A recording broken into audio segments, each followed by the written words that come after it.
Penggunaan measurement tools jangka sorong. Ada beberapa bagian, yaitu outside jaws untuk mengukur bagian luar bidang kerja, kemudian ada inside jaws untuk mengukur diameter dalam, dan dipstick untuk mengukur kedalaman suatu benda kerja. Untuk mengukur diameter luar dari piston,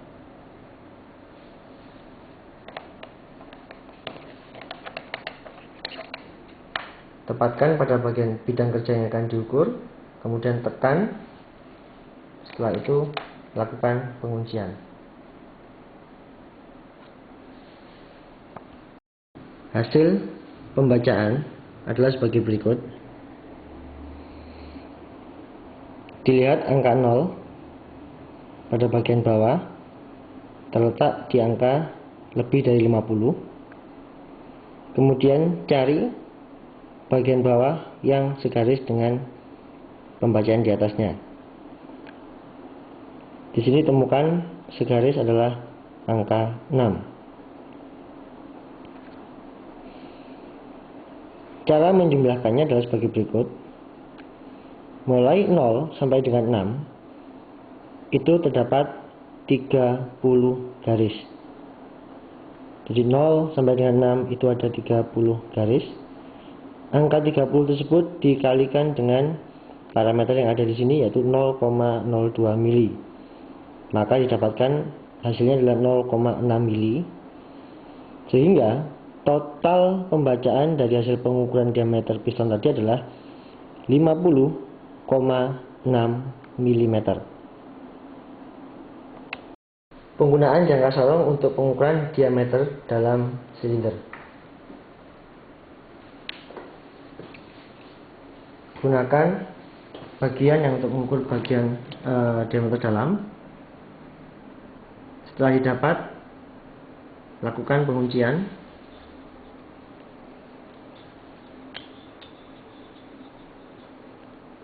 Dan kemudian lakukan pembacaan. Measurement tools atau alat ukur mikrometer. Sebelum menggunakan mikrometer, maka yang harus dilakukan adalah melakukan kalibrasi terlebih dahulu. Proses pengkalibrasian adalah sebagai berikut. Pasangkan benda kerja untuk kalibrasi yang sudah tersedia sesuai dengan mikrometer yang ada. Setelah itu ulir dan tekan, kemudian kunci. Nah, pastikan kondisi garis 0 tersebut sudah satu garis dengan garis pedoman yang ada.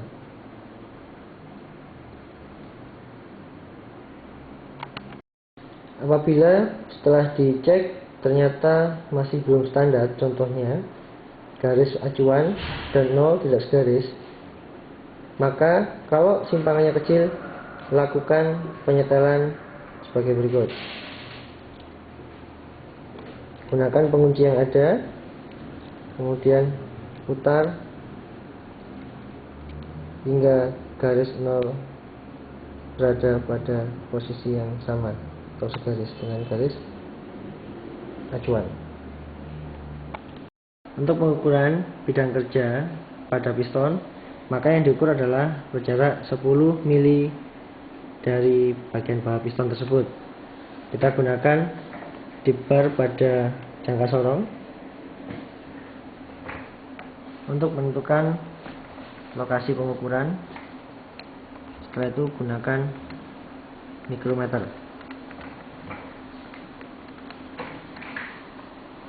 Lakukan penguliran hingga terkunci, kemudian lakukan penguncian pada mikrometer tersebut dan lakukan pembacaan. Hasil pembacaan dari mikrometer ini adalah ada 3 skala. Yang pertama, skala slip, ini satuan. Kemudian skala timbel, ini per 100 mili. Dan skala vernier, ini per 1000 mili. Hasil pembacaan adalah, kita lihat skala slip terlebih dahulu. Di situ menunjukkan angka 50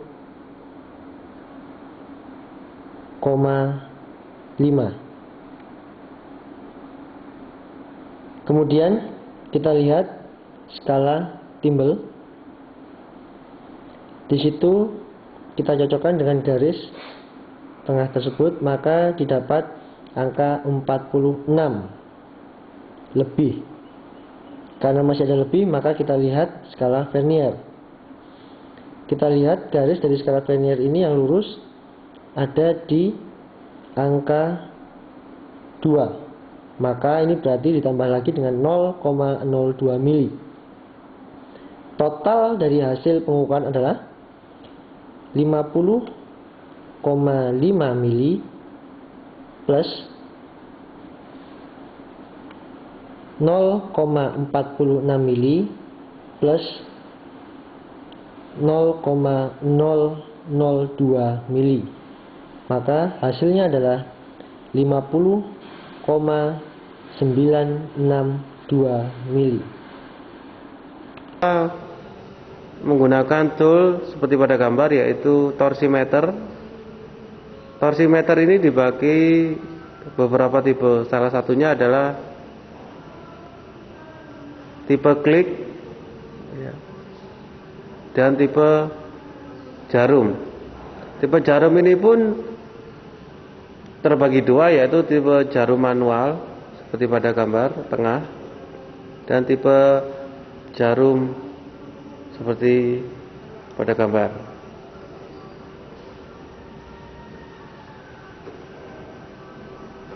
Kemudian kita akan mencoba membuka dengan menggunakan salah satu dari tool ini.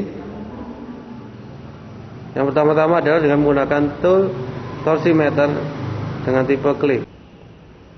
Kemudian kita akan membuka nut atau mur dari driven pulley Honda Vario dengan menggunakan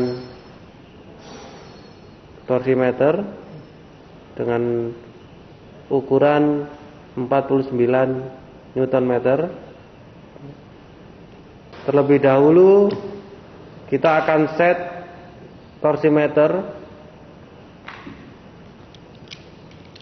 dengan cara seperti ini. Kita tarik ujungnya, kemudian kita putar hingga menunjukkan 49 Nm. Seperti pada gambar dengan ukuran 49 Nm. Kemudian masukkan kembali penutup atau pemutar. Kemudian kita pasangkan kunci sok ukuran 19 sesuai dengan ukuran baut atau nut yang akan kita lepas. Kemudian pasangkan pada nut seperti pada gambar. Kemudian putar hingga torsi mengeluarkan suara klik. Artinya torsi 49 Nm sudah terlampaui. Kemudian kita akan mencoba juga menggunakan kunci torsimeter dengan menggunakan torsimeter tipe jarum. Ya. Pertama dahulu kita set angka 49.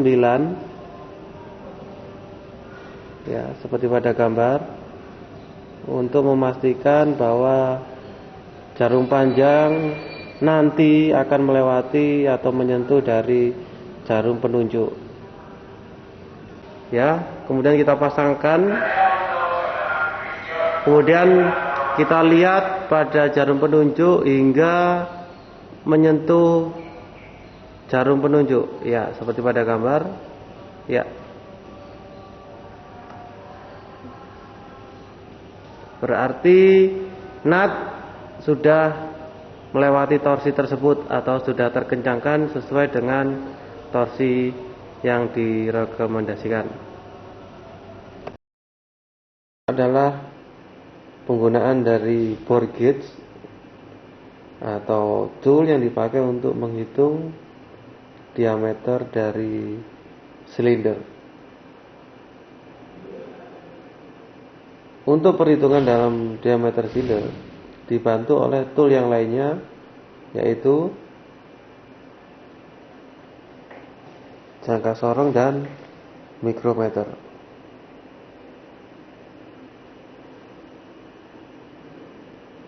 Pertama-tama siapkan benda kerja, yaitu sebuah silinder kom. Pertama yang harus dilakukan adalah menentukan diameter silinder dengan memakai tool yang bernama jangka sorong, dengan menggunakan inside bar. Oke.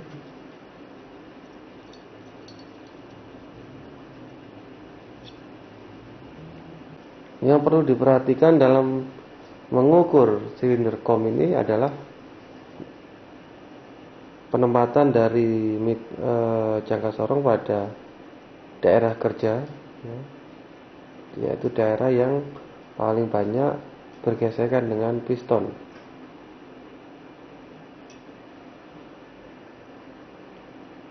Melalui perhitungan dengan jangka sorong diperoleh angka 49,72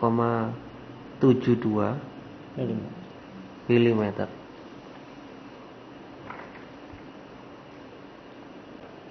Setelah kita memakai jangka sorong, kemudian kita akan menggunakan tool yang namanya bore gauge.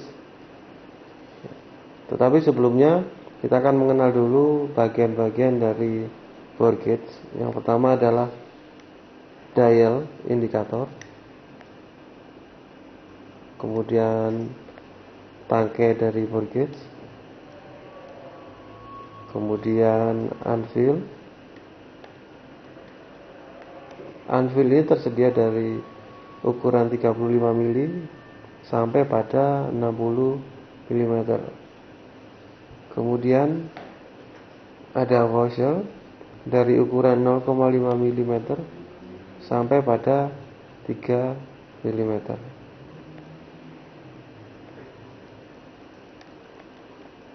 Pertama-tama susun seperti pada gambar berikut. Rangkai batang dari bore gauge dengan dial indikator. Kemudian kalibrasi pada dial indikator sehingga jarum yang pendek atau jarum di tengah menunjukkan angka 1. Terlihat pada jarum pendek menunjukkan angka 1 dan jarum panjang menunjukkan angka 0. Pastikan bahwa kondisi dial indikator adalah sejajar atau lurus dengan ujung dari bore gauge. Kemudian untuk pemasangan anvil beserta washernya berdasarkan ukuran yang kita dapat melalui perhitungan dari jangka sorong. Pada jangka sorong tadi didapat perhitungan 49,72, sehingga kita perlu menambahkan toleransi 1 mili untuk mengantisipasi keausan pada silinder kom yang terlalu besar. Sehingga pada bore gauge ini hasil yang kita pasang adalah 50,5 mm. 50 dari anvil dan 0,5 dari washer. 50,5 ini didapat dari 49,72 tadi ditambah dengan 1 mm untuk toleransi, hingga menghasilkan 50,5 kurang lebih. Kemudian untuk memasang washer dan anvil, pastikan bahwa yang dipasang pertama adalah washernya terlebih dahulu, seperti pada gambar. Kemudian baru anvilnya, kemudian penutupnya, Ya, seperti pada gambar yang Anda lihat. Untuk menghitung atau mengukur silinder kom ini, ya, perlu diperhatikan bahwa seperti pada perhitungan jangka sorong, kita menghitung pada daerah kerja, ya, yaitu daerah yang atas dan bawah. Ya. Kemudian untuk mengukur dengan bore gauge ini, ya, daerah yang pertama diukur adalah daerah yang paling atas, ya, seperti pada gambar. Ya. Daerah yang atas, kemudian daerah yang tengah, kemudian daerah yang paling bawah. Untuk menghitung atau mengukur dengan menggunakan bore gauge ini, yaitu dengan cara mengayun-ayunkan, ya, seperti pada gambar. Kemudian Anda lihat pada diameter indikator, cari penyimpangan yang paling jauh atau jarum panjang menyimpang paling jauh. Ya.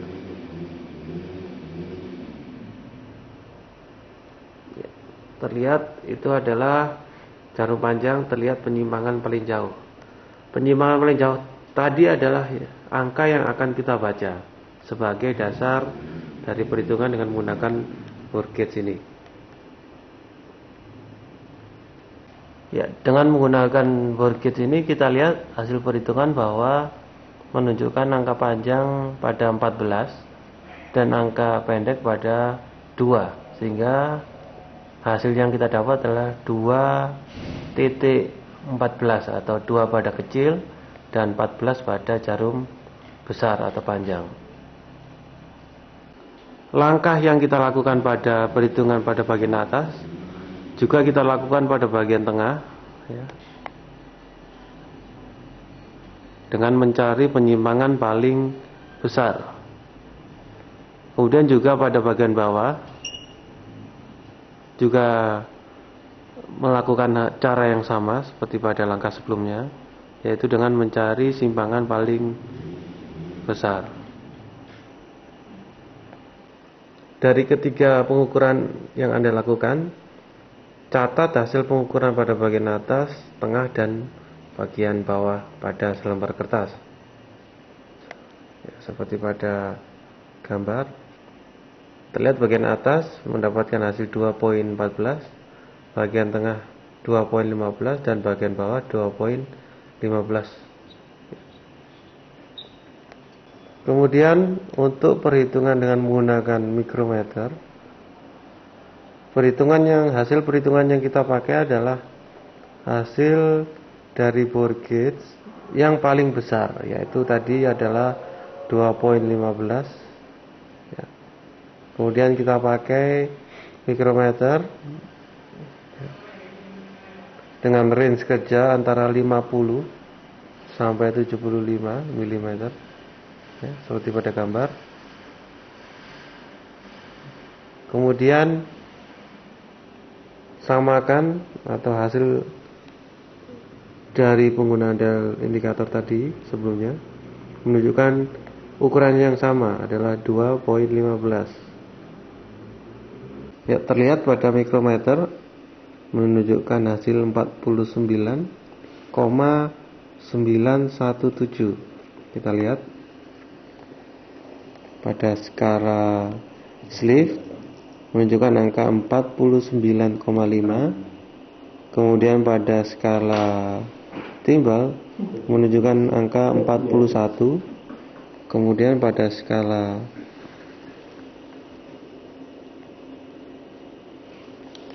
skala vernier menunjukkan angka 7, sehingga apabila kita total menunjukkan angka 49,917.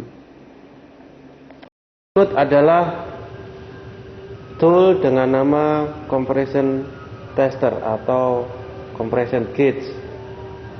Seperti pada gambar yang Anda lihat bahwa tool ini berupa dua bagian, yaitu penunjukan atau gauge-nya, pressure gauge-nya, dan sebuah selang. Untuk compression tester ini memiliki dua macam tipe, yaitu bagian atas adalah tipe ulir, artinya selang akan menggantikan posisi dari busi sehingga terulir masuk. Kemudian yang bagian bawah adalah tipe tekan atau tanpa ulir. Compression gauge ini memiliki berbagai macam satuan. Salah satunya adalah dengan menggunakan satuan seperti pada sebelah kanan, yaitu kilopascal. Untuk satuan kilopascal ini memiliki standarisasi, yaitu antara 900 hingga 1400 kilopascal. Sedangkan pada di sebelah kiri adalah menggunakan satuan kilogram per cm persegi, yaitu dengan standarnya antara 8 hingga 12 kg per cm persegi.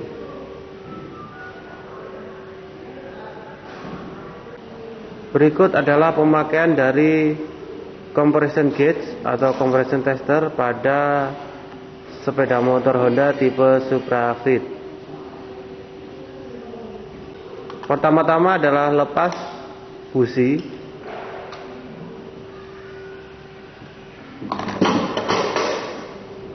Dengan menggunakan kunci busi yang sudah standarisasi. Kemudian pasangkan pipa penyambung dari compression gauge. Untuk pengukuran ini kita menggunakan tipe ulir. Kemudian sambungkan dengan pressure gauge.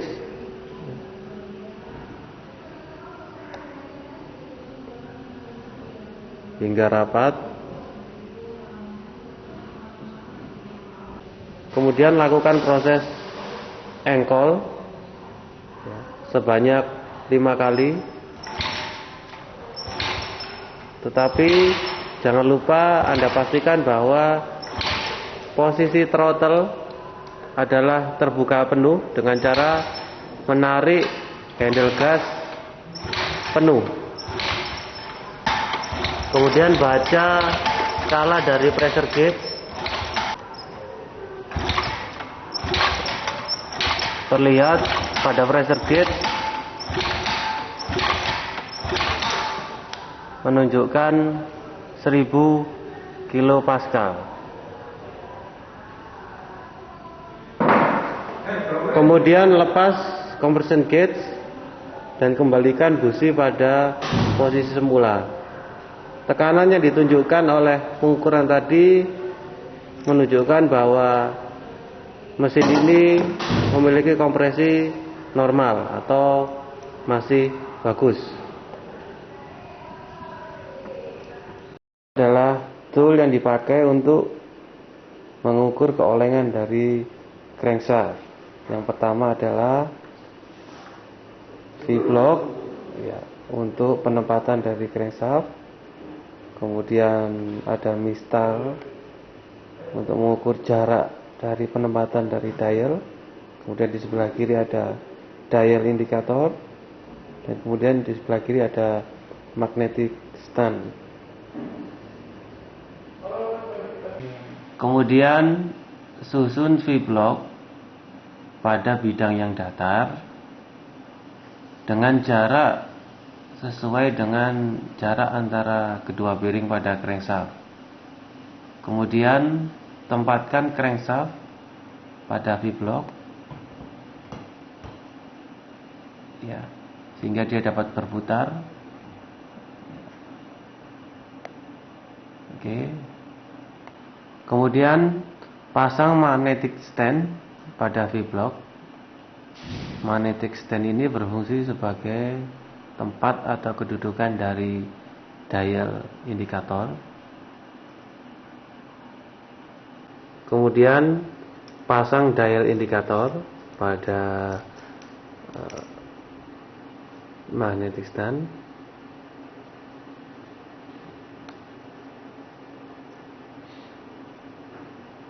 Kemudian tempatkan atau paskan ujung dari dial indikator sejauh 30 mili dari daun dari crankshaft seperti pada gambar,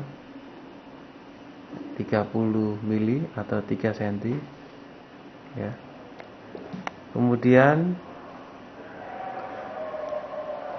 Kemudian kalibrasi jarum yang ada di tengah atau jarum pendek pada poin 1 atau pada titik 1, dan jarum panjang ya, pada titik 0 dengan cara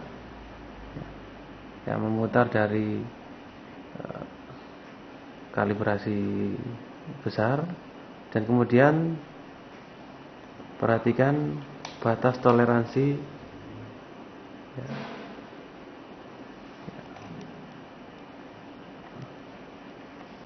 Oke, kita perhatikan pada dial indikator untuk pada garis besar, skala yang diperlihatkan adalah setiap satu garis adalah sebesar 0,01 mili. Sedangkan untuk keolengan pada crankshaft yang diperbolehkan adalah 0,1 mm. Artinya adalah jarum panjang diperbolehkan untuk bertoleransi ke kiri dan ke kanan sepanjang 10 garis. Terlihat bahwa di situ ada dua batasan, 0,1 di kiri dan 0,1 di kanan. Kita perhatikan ketika crankshaft ini diputar,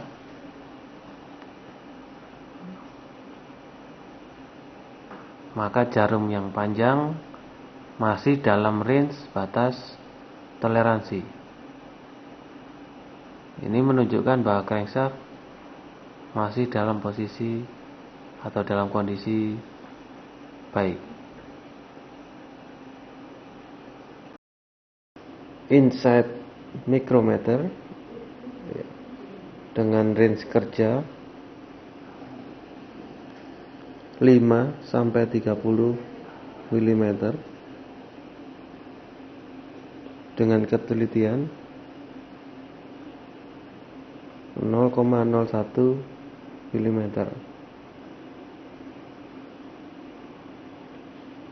Berikut penggunaan dari insight micrometer adalah untuk menghitung dari insight diameter dari connecting rod atau stang seher. Berikut penggunaannya, silakan. Ya.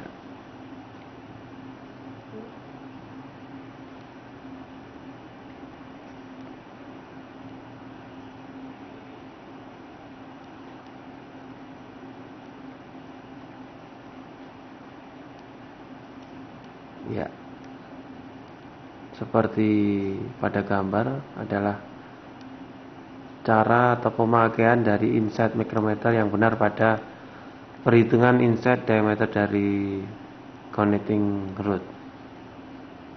Kemudian dikunci, kemudian dibaca.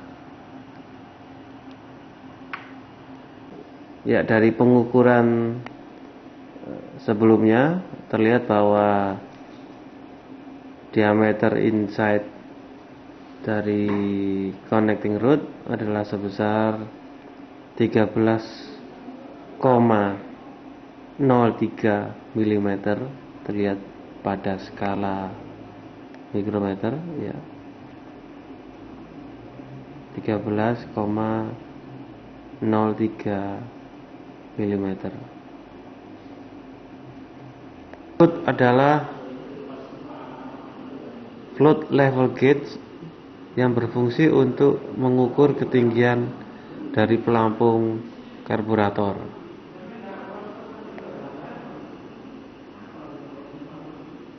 Kemudian posisikan karburator seperti pada gambar ya, dengan posisi yang seperti pada gambar. Kemudian pasang float level gauge ya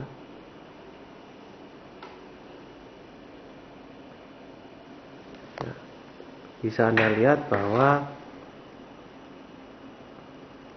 garis menunjukkan batas servis 14 mili, ya. Bisa kita lihat bahwa batas servis menunjukkan 14 mm.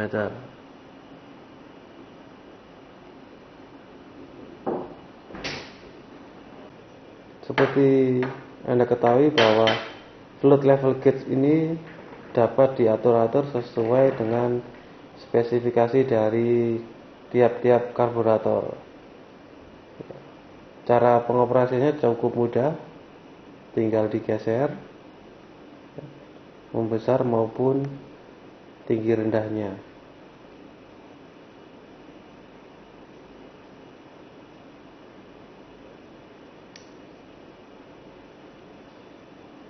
Depan adalah sebuah tool dengan nama hidrometer.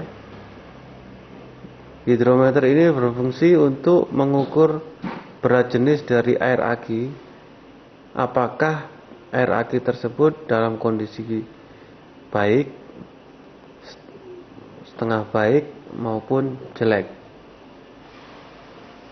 Pada hidrometer ini terdapat beberapa skala,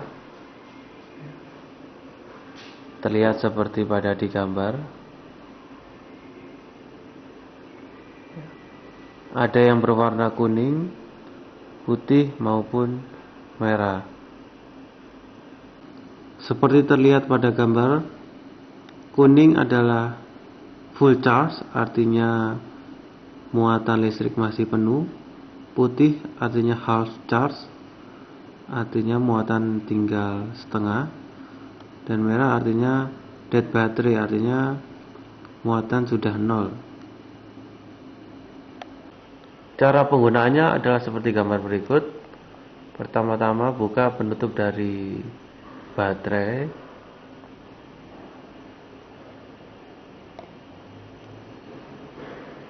Kemudian tekan ujung dari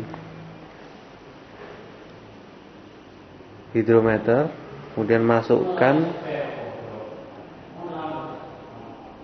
ya. Biarkan cairan mengisi dari tabung hidrometer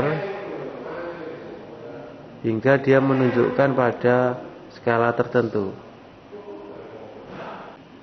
Seperti pada gambar, lihat level dari permukaan air aki, di manakah dia menunjukkan range pada pelampung pada hidrometer.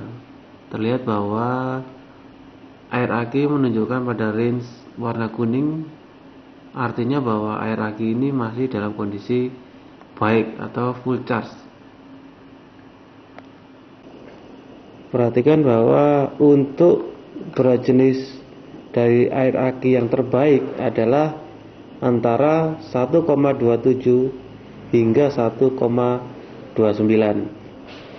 Apabila berat jenis menunjukkan range di luar itu, berarti air aki masih membutuhkan charge atau pengisian ulang. Akan mencoba menggunakan alat timing light untuk mengukur tertib pengapian. Ya. Pertama-tama kita lihat bentuk awal dari timing light ini, kemudian kita lepas bagian kabelnya, ya, seperti di gambar. Kemudian letakkan ujung tersebut, ya, pada kabel sekunder dari koil. Kemudian nyalakan engine, kemudian tempatkan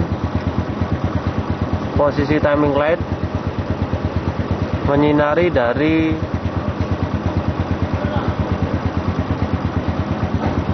filter sebelah kiri atau tutup mesin sebelah kiri hingga terlihat tanda F. Artinya bahwa mesin ini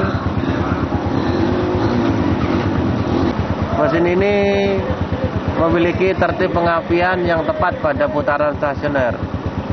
terlihat tanda F. Kemudian apabila RPM-nya ditambah, maka akan terlihat tanda garis 2.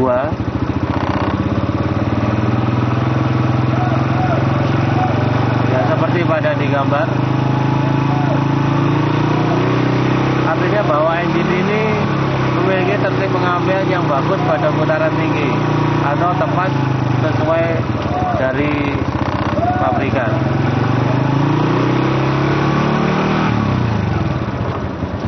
Kita akan mencoba menggunakan satu tools yang dengan nama digital tachometer. Pertama-tama kita hidupkan,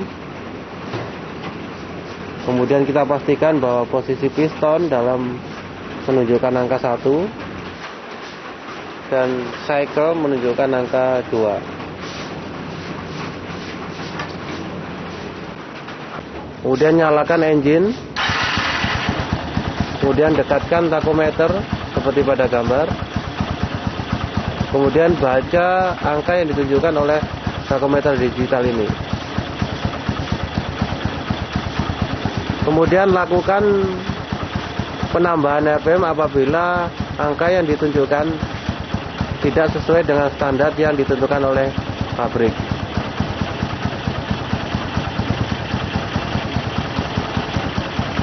Kita 1400 RPM pada putaran stasioner.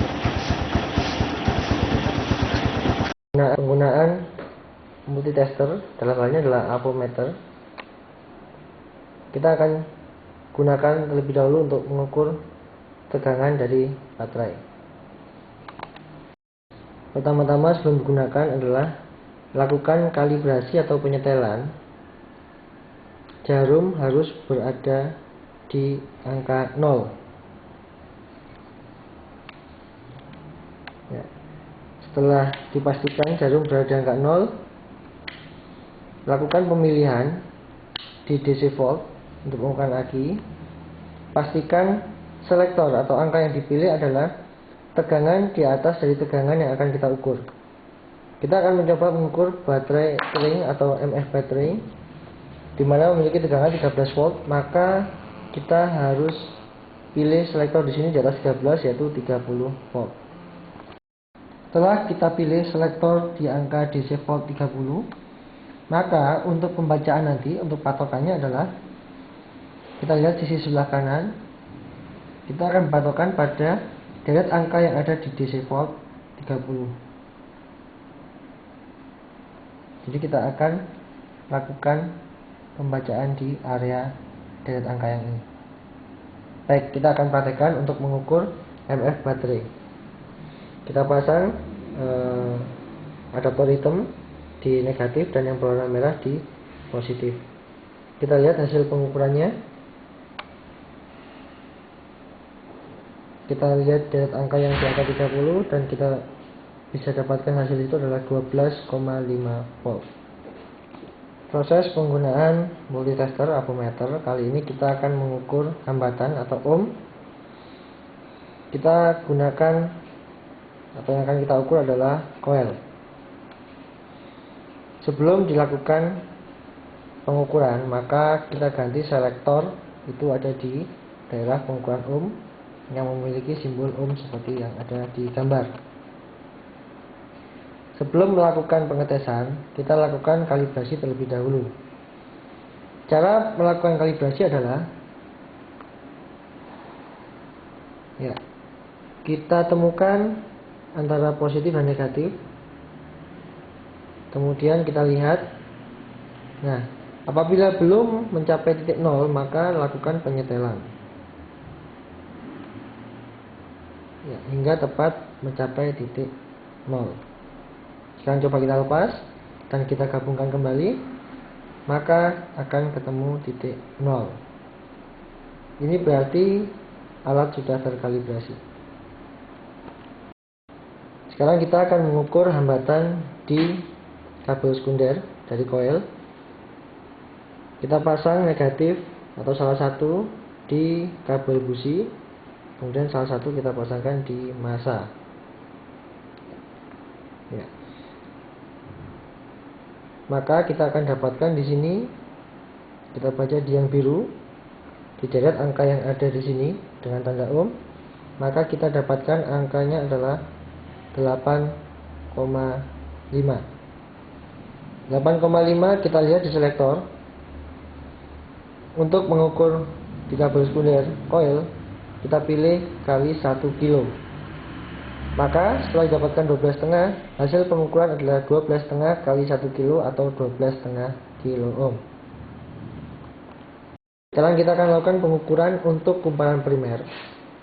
Kalau tadi sekunder kita pilih selektor di 1 kali 1 kilo ohm, untuk kumparan primer kita akan memilih kali 1 ohm. Nah, setelah kita ganti selektornya, maka yang wajib kita lakukan adalah mengkalibrasi ulang dengan cara yang sama, yaitu menautkan dua adaptor yang ada. Kemudian kita lihat di sini, dan kan kita standarkan atau kita kalibrasi sehingga jarum menunjuk angka 0. Kita lepas dan kita coba untuk cek kembali. Ya, jarum menunjuk angka 0. Untuk mengukur kumparan primer, maka kita hubungkan salah satu dengan kabel hitam kuning dan salah satu adaptor dengan massa. Maka kita akan dapatkan hasil di sini adalah 0,5 ohm. Karena kita pakai selektor adalah kali 1 ohm, maka hasil pembacaan adalah 0,5 ohm.